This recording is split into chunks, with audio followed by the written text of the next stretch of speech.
Let me ask you a question. What do you like about video games? Is it the unique immersive quality of them? Maybe it's a specific style of gameplay that captivates you. Maybe you just enjoy getting lost in a good story. Whatever it is, I guarantee that Hey Pikmin doesn't have it. Fuck you. So remember when I made that video on Miitopia? Well, I mentioned that it was originally a 3DS game. And here's a fun fact. It was released the same day as a Pikmin game. That must have been the best day of my life, right? No. Hey Pikmin. Some call it mediocre, some call it bad. I call it my #1 op. This game is not only my least favorite Pikmin game, it's not only my least favorite game, but it is a genuine stain on a masterpiece of a game series. But JG Panther, I don't think it's that bad. Shut. Hey Pikmin is a generic, lazy, lifeless 2D platformer that has absolutely nothing to do with the rest of the Pikmin series, and yet uses its name to drag it into the hole it crawled out of. Today, I'm gonna tear apart this absolute betrayal of the series that I love so much. Its failure to capture the charm of the series, its failure to capture the unique style of gameplay previous entries have established, its failure at being a fun video game, and how it almost dragged down the whole Pikmin series with it. This is not a regular Pikmin game. This is a leech! There are 5 Pikmin games. 1, 2, 3, 4, and Bloom. Because at least Bloom is more about finding and raising Pikmin. It knows what it is. It doesn't try to be something else. Hey Pikmin doesn't deserve to be spoken of in the same breath as the other games in the series. And this is why.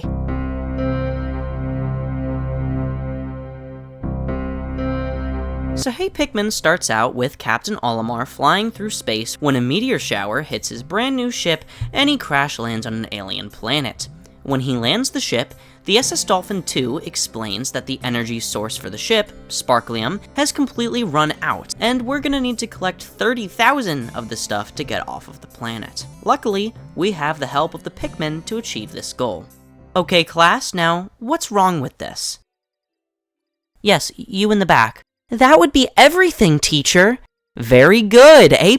Okay, so what the hell even is the SS Dolphin 2? It's like a combination of the ships from the first 2 games, with it being able to talk and literally sharing a name with the dolphin, but like, when would Olimar have had time to get this ship? He knows of Rock and Winged Pikmin during this game, so it has to take place sometime after Pikmin 2 and whatever game comes after that. Whether or not Pikmin 4 takes place before Pikmin 3 or 4 is in an alternate universe, it's up for interpretation currently. Editor's note, I wrote this part of the script a few months back. Since then, the official Japanese website for Pikmin 4 has confirmed that not only does it take place in the same timeline as the original 3, but it is a direct sequel. So yes, there was a lot of speculation at the time that I wrote this about where it takes place in the timeline, but this, it has been confirmed, so just clearing that up, that this still doesn't make any fucking sense. But the point stands that in Pikmin 3, he has the Pikmin 2 ship, and is actively talking about getting the original dolphin back. In 4, he flat out has the dolphin, so what, does this take place after 3 and he just got a brand new ship, named it the SS Dolphin 2, and then got rid of it to get the original dolphin back for 4? What? I mean, we have to remember that this game came out before Pikmin 4, so I guess we could give it the benefit of the doubt and say he got this after the events of 3. But why and how?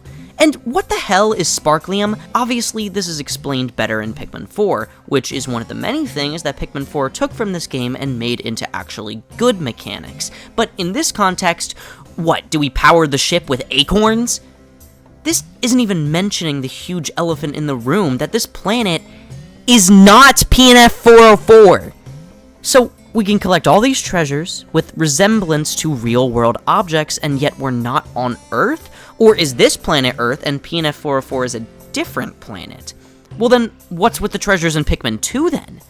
The only way I could explain this hole in the lore is that maybe humans eventually traveled to other planets, and that's why these treasures have been left behind. I mean, we see in Splatoon 3, another Nintendo game, this exact plot point, that when humans were going extinct, a small group of humans and some of Earth's animals went into space to try and find a hospitable planet. Maybe that's what happened here. but it's unclear if humans are even extinct in the Pikmin universe. It's something that has been speculated on for a very long time. I mean, it seemed pretty likely up until Pikmin 4, but what with Hero's Hideaway basically being a clean house, it's not so clear. But let's say this is the case. Okay, humans are on multiple planets for some reason. Why are Pikmin here then? What, are you telling me that the entire ecosystem, food chain, and species across 2 different planets evolved the exact same way to produce the exact same species down to the tiniest detail? No! It's believable that something happened to allow the evolution on Earth to allow creatures to evolve into what they are in the Pikmin games. Maybe some sort of nuclear fallout? That would certainly make sense considering how weird these creatures are, and that's been a big fan theory for a while now, especially considering the notes that Olimar has on the Geiger counter in Pikmin 1. But you're telling me that the exact same mutation or evolution or nuclear fallout or whatever happened all the way across the galaxy? How? Why? If this was the same planet, none of these problems would be here, but for some reason, they decided to make this game take place on a new planet, which just boggles my mind, because you're breaking the lore entirely by doing so. Aren't you being a bit harsh? It's just a video game after all. Yeah. You're right. It doesn't matter too much. Is what I would say if it weren't for the fact that this is a game series that goes out of its way to give entire journal entries from multiple characters to give entire rundowns of the species, scientific name, behavior, and sometimes even evolutionary patterns of every single living thing in each game. There is a damn Piclopedia entry on a motherfucking dandelion in Pikmin 2. A dandelion! A teeny tiny decoration that most players will barely even notice is given an entire breakdown in the Piclopedia. This series is so meticulous about its world and the ecosystem it has that I could write an entire 2-hour video essay on the evolution and genetic variations of the grub dog family and still have more fun doing so than playing this game. And you know what? I'll do it!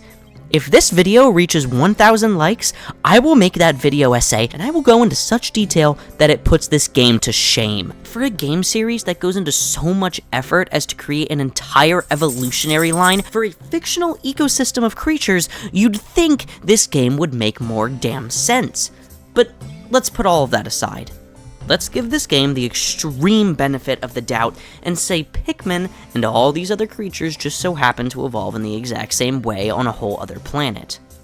Then why the hell do these Pikmin blindly trust Olimar? Pikmin have always been giving a reason as to why they follow the player. Just look at Pikmin 1.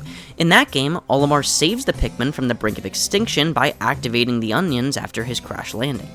The Pikmin don't just blindly trust Olimar, they're indebted to him, because they wouldn't exist without him. Pikmin 2 takes place directly after 1, so it makes sense that they would still trust him. All of these Pikmin still remember Olimar from like 2 days ago, so of course they would trust him. We even see murals in Pikmin 3 that are heavily implied to be created by the Pikmin that portray Olimar as this godlike figure who saved them from extinction. Because, you know, that's what he did. But even in 3, the Copites are given reasons as to why the Pikmin trust them. Alf helped the red Pikmin activate their onion, he saves the rock Pikmin from the Medusal Slurker, Brittany helps the yellow Pikmin power up their onion, which saves their species, the winged Pikmin are essentially extinct until we free them from the arachnoid, the blue Pikmin are also nowhere to be seen until we save the blue onion and start growing the species. All these Pikmin either owe their lives to us, or they wouldn't be able to reproduce without us. I just realized how weird that sounds. But JG Panther! What? The yellow Pikmin trust Charlie on day 1 of Pikmin 3 despite the fact that he did nothing for them. Those Pikmin blindly follow him. That's a good point. Why exactly are the yellow Pikmin helping Charlie here? Trick question, they aren't. All that they do for him is break down a couple of mushrooms blocking his path, which were also blocking their path. It's mutually beneficial, sure, but it's clear that they don't care about his well-being yet, despite following him around. Because the moment that the Behemoth Phospat appears, they all run away, leaving him completely defenseless and presumably to die until we rescue him once we reach the distant tundra. But even when Alf and Brittany enter the exact same cave in the exact same way, With not only yellow, but red and rock Pikmin as well, the Pikmin don't run away and instead help the Copites defeat the Phosbat and rescue their friend. Why? Because they owe their life to these people. The yellow Pikmin have no reason to risk their lives defending Charlie on day one, but they sure as shit have a reason to help out the people who made a genuine effort. God damn, I need to write shorter sentences. But they sure as shit have a reason to help out the people who made a genuine effort to help their species as a whole. Even Pikmin 4, which I don't technically have to count here since it released way after Hey Pikmin, makes sense in this department. The red Pikmin are yet again on the verge of extinction, or at least this onion seems out of commission when we find it. So, of course they have a reason to trust us when we rescue them. Even with the non-linear structure of this game, every other Pikmin type has yet again a reason to trust us. Did you unlock a Pikmin type through a Candy Pop Bud? Well, all you're doing is changing one type into a new type, so it's the same Pikmin as before. Of course it's still gonna trust you. Did you find random wild Pikmin in a cave? Well, they probably trust you because you saved their lives from whatever creature they were fighting. Did you unlock them through their onion? Yet again, people, extinction! It's no wonder they trust us because we literally give them life. All of this to say that in Hey Pikmin, how do we get them? We blow our whistle. That's it. Normally, I'd chalk this up to a Pikmin 2 situation. The Pikmin remember Olimar, they literally worship him as a god, of course they still trust him. But nope! Somebody thought it would be an amazing idea to have this game take place on an entirely different planet. So, not only does this new planet make no sense, the whole reason that we get to play the game makes no sense because of this new setting, which just makes me question even further why we had to establish a new planet in the first place. Once the player collects enough Sparklium to leave the planet, it's revealed by the ship that, actually, we're sorta missing a part that we need to take off, so you, still have to play through all 8 worlds. Get to it. Okay. Cool. Then what is the point of the Sparklium? By the time that I beat the game, I had well over triple the goal of 30k, so that counter is completely pointless when you consider that you don't even have to try to reach that goal in the first place, because no matter how fast you get there, you still have to play through the rest of the levels to beat the game. So why did they add it? Most likely to make it like other Pikmin games. Hey, see, look guys, you're still collecting stuff. It's like Pikmin 2. You know, you gotta get 10k of this collectible and then you'll beat the game. But then we're gonna do a fake out because you need to get something else. But the difference is that in Pikmin 2, when you get 10,000 Pokos, the credits rolled. You did beat the game. Saving Louie and collecting all the treasure was a post-game thing. And you got rewards for completing the main objective, to make the post-game feel different, such as a brand new captain and the ship being plated in gold. Hey Pikmin has none of this. The Sparklium counter is there to make you think you're progressing and optimizing the experience when all of this is just a generic 2D platformer. Okay, so what else is part of the story? That's a good question. Nothing of note happens in these worlds. They're all just filler before you reach the final boss. The final boss itself is pretty cool, I'll give it that, but once you beat it and you get your generic Pikmin ending, which feels like the developers just copied the ending of Pikmin 1 without understanding what made that ending good, we get a post-credit scene. This scene is extremely similar to the opening cutscene, but instead of a crash landing, we see Hokate in the distance as Olimar blasts towards it.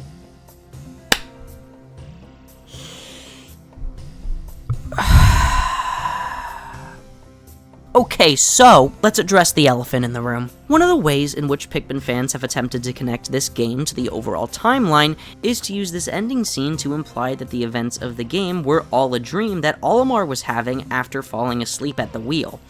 And this ending cutscene is what actually happened.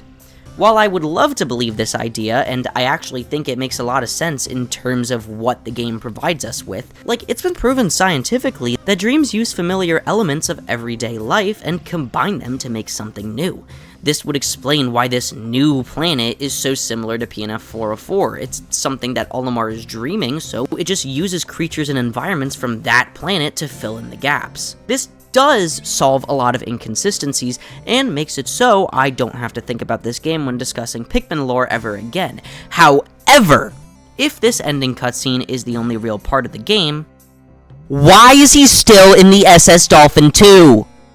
Even if this theory were true, we still have this entirely new ship which doesn't fit into the overall Pikmin story in any good way at all, because no matter how you interpret this game, it still implies that this ship exists, which, as I've said, it fucking shouldn't. The only acceptable interpretation of this game's story is to ignore it. It's not canon, Baby Wallyhop isn't real, it can't hurt you.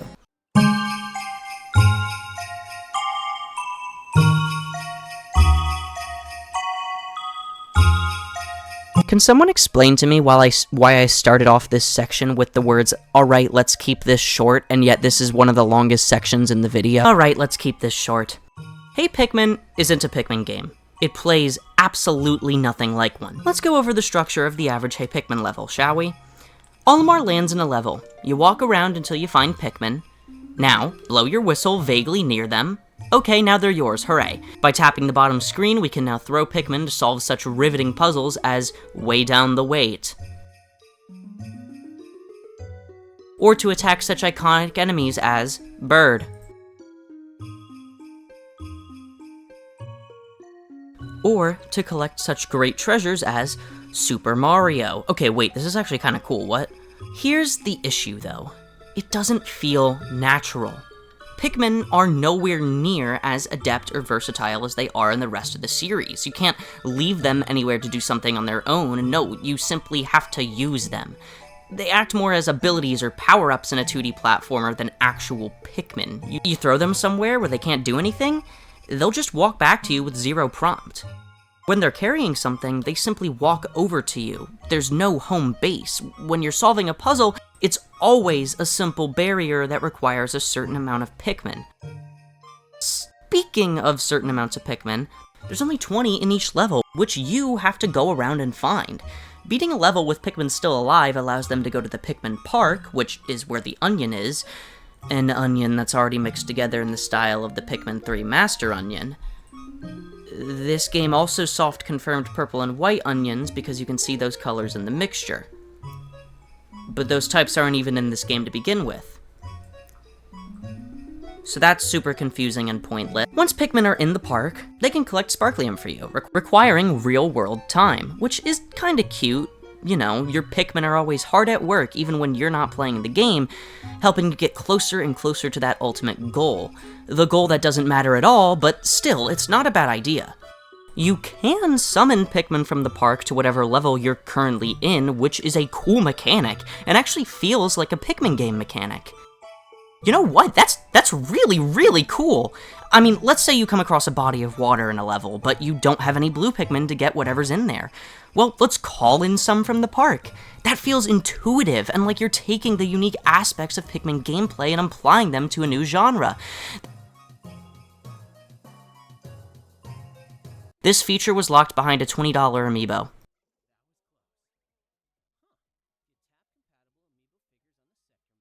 Oh! The level design never warrants utilizing this feature, and even when it does, it'll call in random Pikmin. You can't choose which types you want and how many you want, meaning this feature is never helpful, and even if you think it might be, you still can't use it.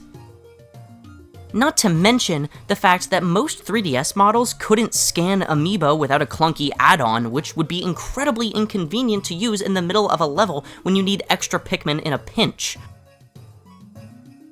To be fair, yes, this Amiibo is the best thing to come out of this game.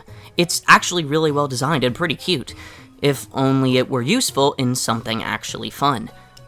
That brings us to the last thing you can use Pikmin for: combat. Up to this point, I've been talking about the puzzles and collectibles in the game, but how can you use Pikmin for combat? I'd tell you, but while I was saying that sentence, I already beat all the enemies in the level, oops. Combat in Hey Pikmin is dreadfully simple. There's no swarm or charge to add an extra layer to combat, it's just throwing Pikmin, which isn't exactly a bad thing in concept. This is a 2D game, so it's probably better to simplify combat to one style, especially with the touchscreen mechanics. The problem is that with such a simplified combat system, enemies either become piss easy or completely bullshit to deal with. Let me introduce you to the crumb bug. This is one of the most common enemies in Hey Pikmin. Now, the crumb bug is described as a part of the bread bug family, and its design is heavily based off that of a regular bread bug. In the mainline games, a bread bug is a non-lethal enemy type which roams around the map collecting items to bring back to its nest. The problem with this is, sometimes it will take items you need and can generally be a real nuisance if left to its own devices. Fighting a bread bug works as such. By landing a Pikmin directly on its back, you can deal a small sliver of damage to it, meaning that bread bugs take an extremely long time to kill this way. However, by assigning Pikmin to carry an item that it's trying to carry, and putting more Pikmin than required onto that item will allow them to overpower the bread bug. Once they make it back to base with that item, the bread bug will hit its head on the onion the item was sucked into, dealing massive damage. What's really cool about the bread bug is it's a species that's presented as less of a predator to the Pikmin and more of a competitor. It's one of the only non-lethal enemies in the Pikmin series that goes out of its way to not interact with the Pikmin. Even enemies that don't kill Pikmin, such as the puffy blowhog or swooping snitch bug, have attacks that limit Pikmin abilities. They're making an effort to protect themselves. Whereas a bread bug is simply trying to gather resources and only has a problem with the Pikmin trying to carry the items that it wants. It's a competing species in the planet's ecosystem, which is a really cool concept and one of the reasons why this is one of my favorite enemies in the Pikmin series. How does the crumb bug in Hey Pikmin work? Well, considering the fact that it has no nest, we have no base, plus it can't pick up any items since there's only like 3 per level, its mechanics work entirely differently. A crumb bug's weak point is on its face. Hitting that directly will insta-kill it. However, hitting any other part of the body will insta-kill the Pikmin you threw. What? Not only is this mechanic complete BS for the most common enemy type in the game, but it works against the control scheme that's built into the game. If a crumb bug runs into a Pikmin, or a Pikmin runs into a crumb bug, then the Pikmin dies, meaning that if you accidentally throw a Pikmin over the crumb bug, then they will immediately try to come back to you and run into their death. So even if you miss the creature entirely, it doesn't matter because it's going to kill anything you throw that isn't a direct hit on its weak spot. And since it's always moving, that's not exactly easy to do, is it? If this mechanic sounds familiar to you, that's because it should. Let me introduce you to the Smoky Prog. This is a secret, optional boss in Pikmin 1. The way this guy works is that it has a single weak spot on its face, with every other part of its body causing an insta-kill for any Pikmin that it touches. Do you see where I'm going with this? Granted, the Smoky Prog has far more health than a crumb bug, making this fight far more catastrophic than a fight with a crumb bug, but yet again, this is a secret boss. The developers knew how tough this kind of mechanic was going to be, so it's not required. It's just there if you want to fight it. This enemy does return in Pikmin 4 and acts in a very similar way. Isn't that crazy though?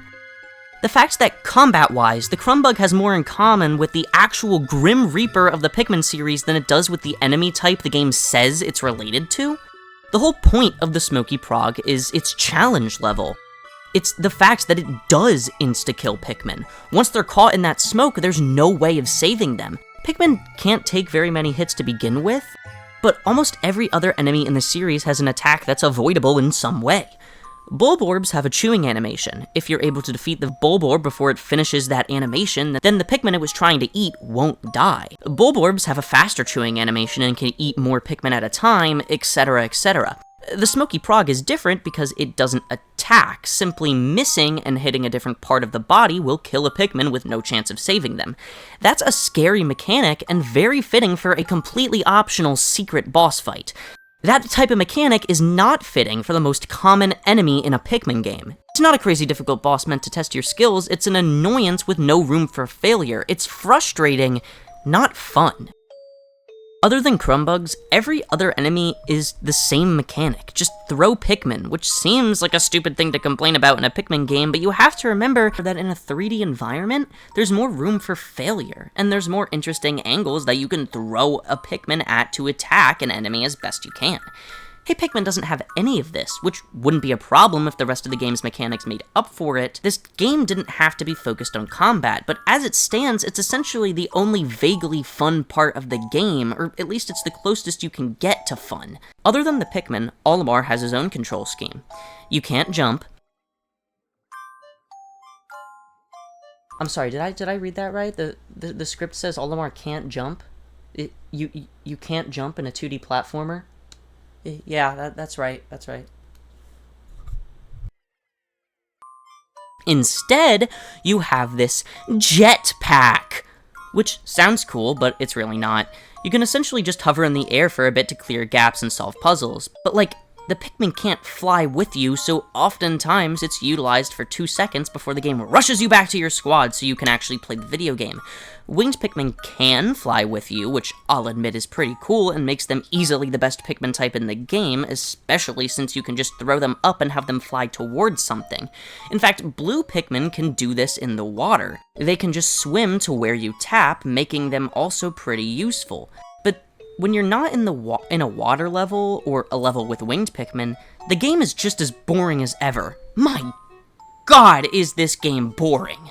Because red, yellow, and rock Pikmin all basically serve the same function. I mean, yellows you can throw higher, which is nice, but I mean, other than that, they're all just kind of there to serve the same purpose, with the only difference really being if you need them for elemental hazards. I never thought blue Pikmin would be at the top of the list for Pikmin types in a Pikmin game, but hey, here we are.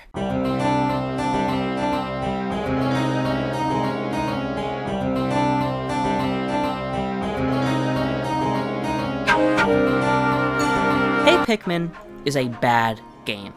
It's a stain on the Pikmin series and a complete waste of time. And yet, I still see people defending this game, or at least not hating on it to the level it deserves. A lot of new Pikmin fans can look back at Hey Pikmin and see a mediocre platformer and nothing more, but this game is so much more than just an uninspired mess. In fact, it almost killed the Pikmin series outright.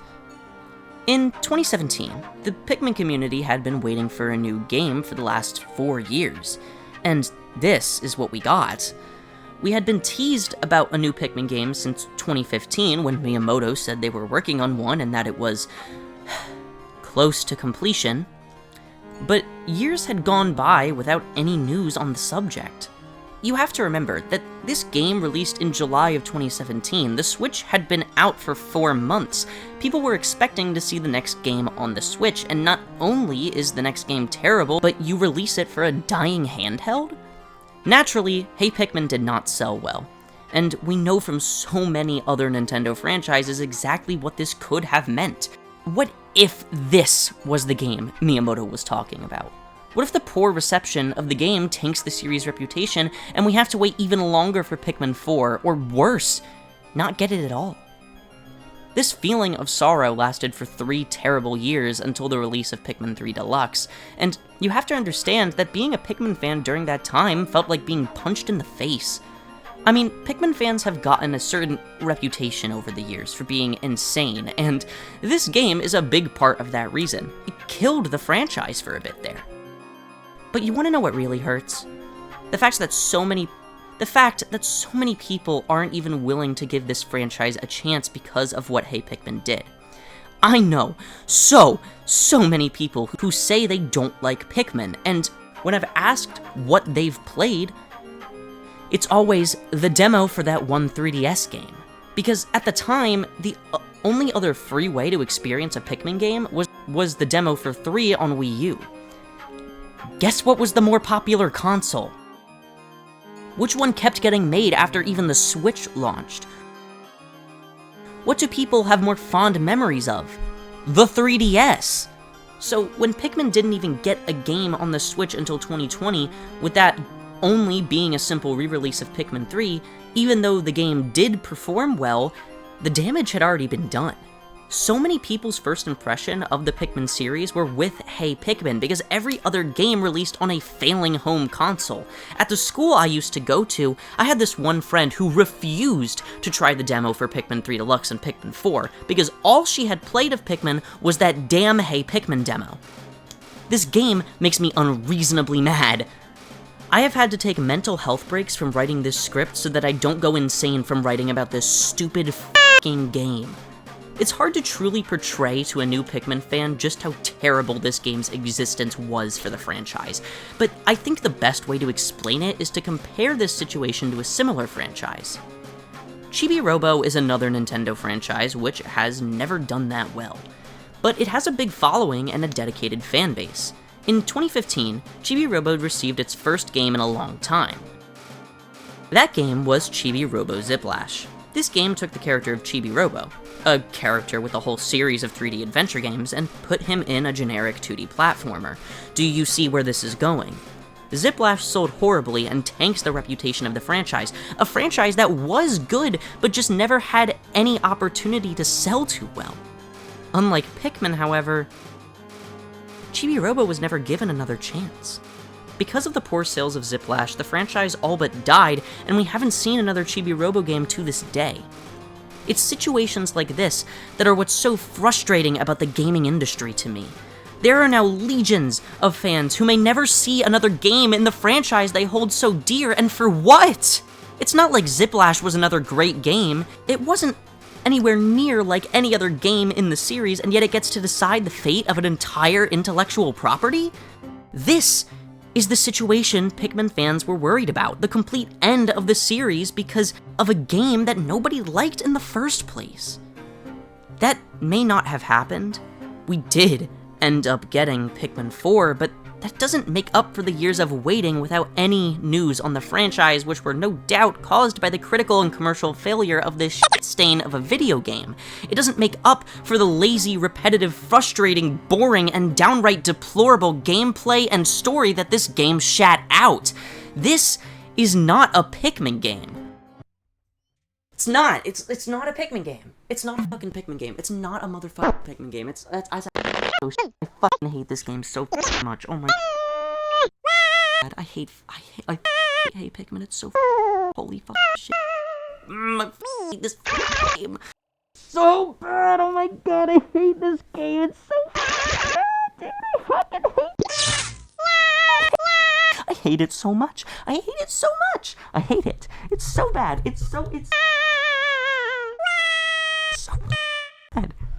None of this is even to mention the fact that this game was developed by a whole different studio. Arzest made this game. You know, Arzest. They made We Play Motion, Yoshi's New Island, Street Pass Plaza, and they helped to co-develop Balan Wonderworld and Sonic Superstars. Yeah, I'm starting to understand why this game is bad. So not only did Nintendo leave the series with a different developer, so no wonder it feels like no one working on this game understood how Pikmin games even work, the developer is also known for making not very deep games. Disregarding the games that came out after Hey Pikmin, because of course the people behind Balan Wonderworld also made this, but even when looking at their track record pre-Pikmin, it's clear that they've never really developed a full game, let alone one with as many mechanics and as involved gameplay as the average Pikmin experience. When looking online, we can see that the track record of the studio up to this point is the development of most of the minigames in We Play Motion, Street Pass Plaza, character modeling for the 2012 game Time Travelers. They developed some mobile games, I guess, but the only full games they've ever developed were the 3DS version of Mario and Sonic at the Rio 2016 Olympic Games and Yoshi's New Island. 2 games that weren't received very well. It's interesting, though. When you look at the history of this company, it starts to make a lot more sense why their output has been so hit and miss. Arzest was founded by Naoto Oshima and a few other Sega employees in 2010. Oshima's main claim to fame is the fact that he actually designed Sonic and Eggman back in the 90s for the original Sonic the Hedgehog. In fact, many of the employees currently working at Arzest were artists for Sega games, namely Panzer Dragoon. Now, let's not discredit the work of these people. This is a video game studio founded by a man who designed 2 of the most iconic characters in fiction. So remember, next time you're looking at Sonic the Hedgehog just thinking, damn, what a mammal, remember that you have the developer of Hey Pikmin to thank for that design. It's clear that this is a video game studio that thrives in design, the aesthetic of games. That's abundantly clear when looking at their work. 3D modeling, character design, small mini-games, nothing crazy. They've only ever fully developed 3 console games, all of which for the 3DS, 2 of which are 2D platformers, and 1 is Mario and Sonic at the Rio 2016 Olympic Games. It's clear they aren't here to make masterpieces, rather they're here to add to masterpieces. Sonic Superstars and Balan Wonderworld are 2 poorly received games, with one of the only big pieces of praise they usually get being the character design and overall look of the games. And we have our zest to thank for that. Even Hey Pikmin has some really unique and fun designs and animations sprinkled throughout. It may be a dog shit game, but it can be charming at times. But that's just the thing. Hey Pikmin still sucks. This is not a studio that can be trusted with an entire Pikmin game, and that's okay. Hell, I'd love to see them brought back to the series to do some enemy design. That would be amazing. I don't blame our zest for the quality of Hey Pikmin. That's a lie. I blame them completely. But what I mean is that they should not have been the sole developer for this game. It's clear just looking at what this studio does that this game was doomed from the start, because there's no way Arzest could have had the skill set to even capture the spirit of a Pikmin game. Honestly, looking at the studio's track record, I'm surprised this game is even playable. I mean, it's barely playable, but still. Honestly, doing this research into this studio has slightly shifted my feelings from pissed the fuck off to just kind of sad. And still pissed off. It's clear that Arzest didn't mean to make such a horrible game, and it's clear that some of the people who worked on it had some genuine passion behind the project, because, I mean, look at some of these enemy designs, they're really cool. But what? I had to wait 10 years for Pikmin 4 because Nintendo picked the wrong studio to make an unnecessary spin-off, which understandably sold like ass, and so the main series had to pay the price? Yeah, I guess so.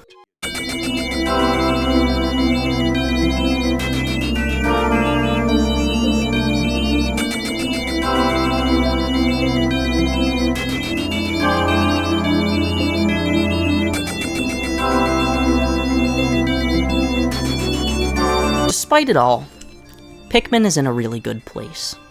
This is my favorite game franchise of all time.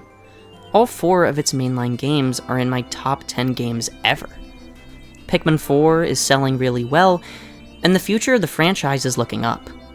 I'll be honest, the main reason why I made this video is because one day, I want to cover the full Pikmin series in detail. Because it means so much to me. But I don't want to have to waste time talking about this game once I get to that point in the franchise's history. Pikmin is in a spot now where we as a fanbase can leave this game behind and forget it ever happened, and trust me, I want to forget this game. Hey Pikmin may be a stain on an otherwise amazing series, but it's clear that it didn't have the impact we feared it would have. And hopefully, with how well the franchise has been doing as of late, we won't have to wait too much longer for another game. Hey Pikmin is bad. It's really, really bad. However, that doesn't mean it has to affect my enjoyment of the rest of the series. It's clear that this game was doomed from the start, and while I may hate it with my entire body and soul, I can't deny that this series is in a good place, and the days of worrying that Hey Pikmin would be the final nail in the Pikmin coffin are over. So now I can move on to talking about what makes the rest of this series so great in the first place. And if I had this much to say on a game that I don't like, then just imagine what I'm going to be able to say about some of my favorite games of all time.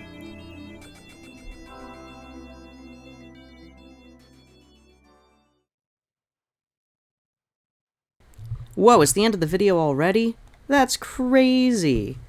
Hey guys, so, bit of a bigger video today. I hope you enjoyed it. I really wanted to kind of do a full circle moment with that Miitopia video. So, I hope you enjoyed some of the callbacks with that.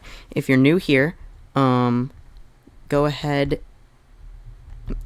If you're new here and you like what you see, make sure to subscribe. We're almost at 500 subscribers. We are so close. Only like 30 more, I think. So yeah, if you like what you see, please subscribe. It really helps so much more than you know, so that hopefully we can reach 500 before the end of the year. I'm sure you could all tell, but I got a new mic, so now my audio won't sound like complete dog crap.